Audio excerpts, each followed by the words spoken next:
Level 1, the healthy start. You're born today, and there's nothing unusual about you at all. 10 fingers, 10 toes, a normal birth weight, a normal cry.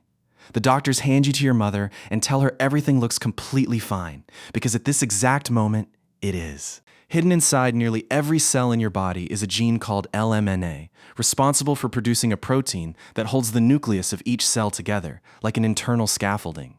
In you, one single letter in that gene's code is wrong, a glycine swapped for nothing it should have been swapped for.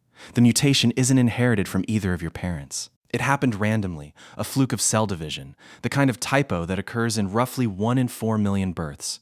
That faulty gene produces a broken version of the protein, something scientists call progerin. Right now, you have almost none of it. Your cells are still functioning normally. The scaffolding is mostly intact. You look, in every way, like any other newborn. Level 2. The first signs. You're around 10 months old now, and your parents start noticing things that don't quite add up. You're not gaining weight the way the growth charts say you should. Your skin, in a few places, looks slightly tight and shiny, almost like it's been stretched too thin over your small frame.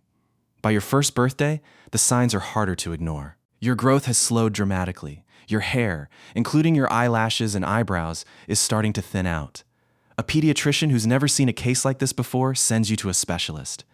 The diagnosis takes time, partly because the condition is so rare that most doctors will never encounter a single case in their entire careers. You're sent through a round of blood work, then a skin biopsy, then finally genetic sequencing, looking specifically at the LMNA gene that controls that internal cellular scaffolding. Each step takes weeks.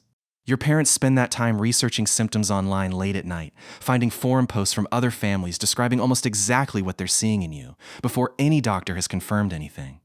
Eventually, genetic testing confirms it. Hutchinson-Gilford progeria syndrome. Progeria, for short, from the Greek word for old age, first described by 2 doctors, Hutchinson and Gilford, back in the late 1800s, long before anyone understood what was actually causing it. Your parents are told the truth plainly. There are only an estimated 400 to 450 children living with this condition across the entire world at any given time. There's no history of it in either family. It simply happened to you. Level 3. The visible years. You're 3 years old now, and you look noticeably different from other children your age, though your mind is developing completely normally. You're just as curious, just as quick to learn, just as emotionally aware as any other 3-year-old. The disease has touched almost everything about your body except your intelligence. Physically, the changes have become unmistakable. Your hair has fully fallen out. Your skin has lost most of the fat layer underneath it, leaving your veins visibly prominent across your scalp and limbs. Your face has taken on features doctors call strikingly consistent across nearly every child with this condition. A small jaw, a thin-beaked nose, and eyes that appear large because the surrounding face has grown so little around them. You attend preschool like other kids your age. Some children stare. Some ask blunt questions, the way young kids do, and you've already learned simple, calm answers your parents helped you practice. I have a condition that makes my body grow differently. It's not contagious. I'm just like you. I just look a little different. Most kids, once the initial curiosity passes, treat you exactly like any other kid in the class, because to them, you act like one, because you are one. Your voice has also taken on a distinctive high pitch, another hallmark of the condition that doctors still don't fully understand the mechanism behind. Your nails are thinner, more brittle than other kids. None of it slows down how fast you talk, how often you laugh, or how stubbornly you insist on doing things yourself instead of letting your parents help. Level 4. The hidden danger.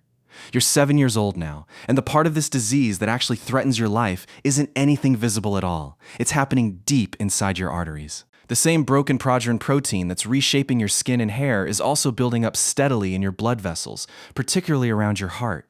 It's causing a process called atherosclerosis, the hardening and narrowing of arteries, the same process that typically takes elderly people 70 or 80 years to develop. In you, it's already underway before you've lost your first baby tooth. Your cardiologist sees you every 6 months now, running echocardiograms, checking your blood pressure, looking for early signs of strain on your heart. Most 7-year-olds have a cardiologist's appointment exactly 0 times a year. You've had one as a regular part of your life since before you could read. This year, you start a new medication, a drug called lonafarnib, taken twice daily, the first and only treatment ever approved specifically for progeria, Originally developed decades earlier as a potential cancer drug before researchers realized it could also block the production of the broken progerin protein at the root of your disease. It doesn't reverse what's already happened. But in clinical studies, children who took it consistently gained more weight, developed slightly more flexible blood vessels, and on average lived longer than children with the condition before this drug existed. It's not a cure. It's the first real tool doctors have ever had against this disease at all. Your family travels several times a year now to a specialized research clinic, one of only a handful in the world equipped to monitor children with progeria closely, joining a worldwide research effort that, because the condition is so rare, depends on tracking nearly every diagnosed child on the planet just to understand the disease at all. Level 5. The school years. You're 11 years old, attending a regular school, in a regular grade, doing regular schoolwork, just inside a body that doctors say resembles someone in their 70s or 80s on the inside. Your joints have become stiffer than other kids, a result of the same connective tissue changes affecting your skin. You walk with a slightly different gait because your hip joints have started to shift, something doctors call coxa valga, common in children with this condition. PE class gets modified for you, not because you can't try, but because your bones and joints simply can't absorb impact the way other kids can. You've met other kids with progeria too, at a yearly gathering organized by a research foundation built specifically around this disease, bringing together a meaningful fraction of the few hundred children who have it worldwide. For 1 week a year, you're not the unusual one in the room. Every kid there has the same hairless scalp, the same prominent veins, the same small stature. For 1 week a year, you just look like everyone else around you. You've become close with a girl you met there 3 years ago, from a different country, a friendship that exists almost entirely through video calls the rest of the year. She understands things about your daily life that none of your school friends can fully grasp. What it's like to need a cardiologist appointment scheduled around a school field trip. What it's like to answer the same curious questions from strangers in 2 different languages. When you see her in person once a year, you talk for hours, the way old friends do, except you're both still only 11. Level 6. The cardiac crisis. You're 13 years old, and this is the year doctors have quietly been preparing your family for since your diagnosis. It starts with chest tightness during gym class, the kind of sensation most 13-year-olds would never think twice about. You mention it anyway, because you've learned your entire life to mention everything. Your parents take you straight to the emergency room. Tests confirm what your cardiologist has been watching for years. The arteries around your heart, the same ones that have been quietly hardening since before you started school, have narrowed enough to restrict blood flow significantly. This is the leading cause of death in children with progeria, heart attack, or stroke, brought on by a cardiovascular system that's effectively decades older than the rest of your body. Doctors describe it bluntly to your parents. The blood vessels they're looking at on the imaging would be unremarkable in a 70-year-old patient. You're 13. You undergo a procedure to open the narrowed artery, threading a thin catheter up through a blood vessel to place a small stent at the site of the blockage, a treatment normally reserved for elderly cardiac patients, performed here on a child small enough that the surgical team had to adapt their usual equipment sizing. It works, for now. Your parents sit in the waiting room for 3 hours that feel considerably longer, the same waiting room they've sat in for 9 years of appointments, scans, and check-ins, except this time with stakes neither of them says out loud. Your doctors are honest with your parents about what this means.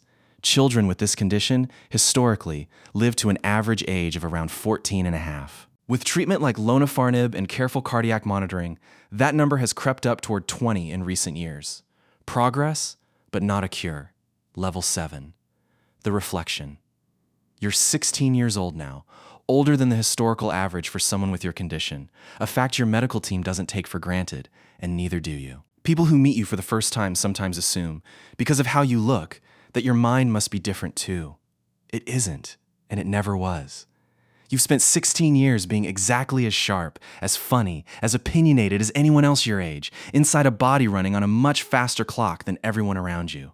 You think sometimes about the single letter, one tiny error in one gene, that set all of this in motion before you were even born. You didn't do anything to cause it. Nobody did. It's simply one of the rarest unlucky outcomes possible in human genetics, occurring in roughly 1 in 4 million births, completely at random, with no family history required to explain it. Researchers studying your condition have found something unexpected along the way. The same progerin protein that ages your body so quickly also appears, in tiny amounts, in everyone, building up slowly over a normal human lifetime. Studying your disease has actually taught scientists something new about how ordinary aging and heart disease work in people who don't have progeria at all. In a strange way, your body, struggling against this disease your entire life, has quietly helped researchers understand everyone else's aging hearts a little better too. And somewhere right now, in a hospital you'll never visit, a baby is being born with that same single typo in their DNA, looking completely healthy, completely ordinary, with parents who have no idea yet what's coming. They'll find out within the year. And when they do, they'll be starting down the same road you've been walking your entire life. Except this time, because of children like you, there's a medication waiting for them that didn't exist when you were born.